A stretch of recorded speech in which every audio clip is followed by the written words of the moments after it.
Thomas and the Trucks.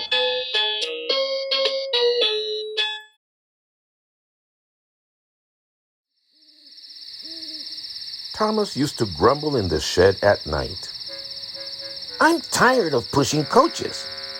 I want to see the world."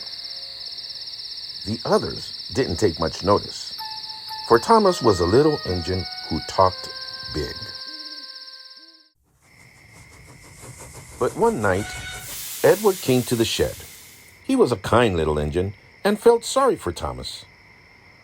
"I've got some freight cars to take home tomorrow," he told him.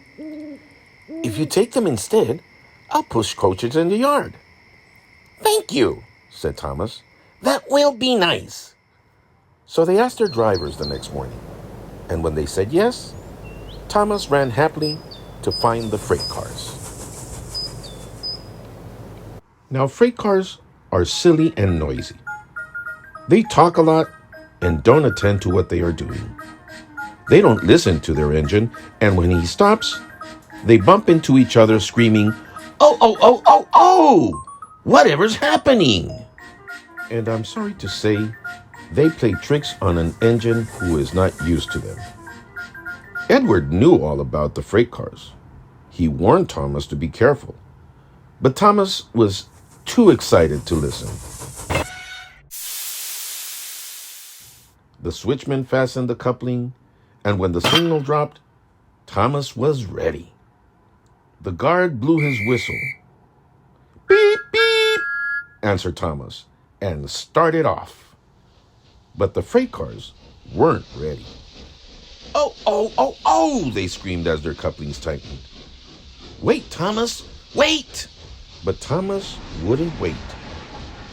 Come on," he puffed, and the freight cars grumbled slowly out of the siding onto the mainline.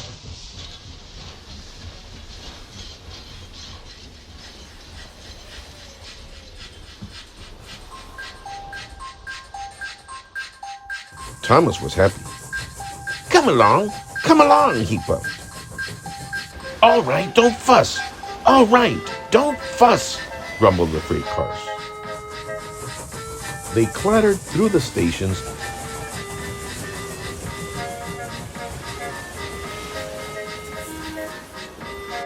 and rumbled over bridges.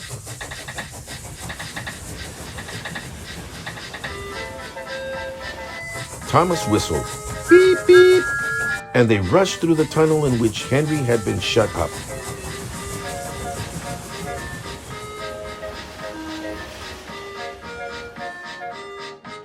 Then they came up to the top of the hill where Gordon had gotten stuck.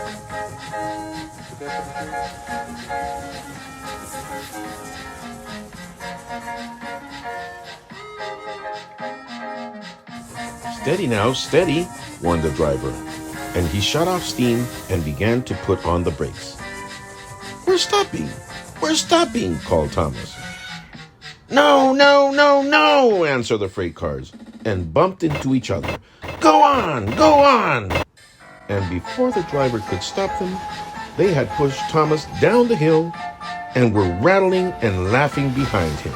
Poor Thomas tried hard to stop them from making him go too fast. Stop pushing, he hissed, but the freight cars would not stop.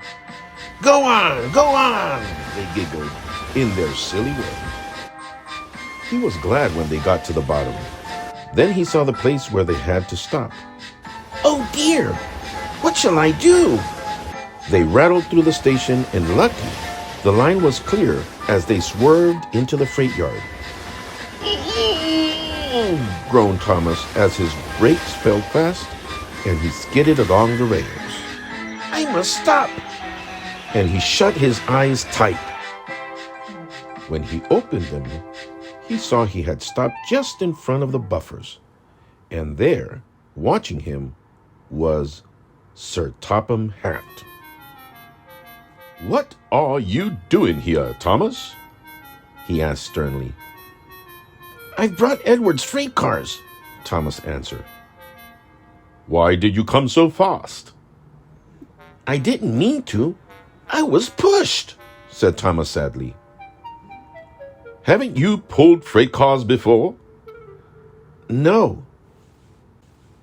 Then you've lot to learn about freight cars, little Thomas. They are silly things and must be kept in their place. After pushing them about here for a few weeks, you'll know almost as much about them as Edward. Then you'll be a really useful engine.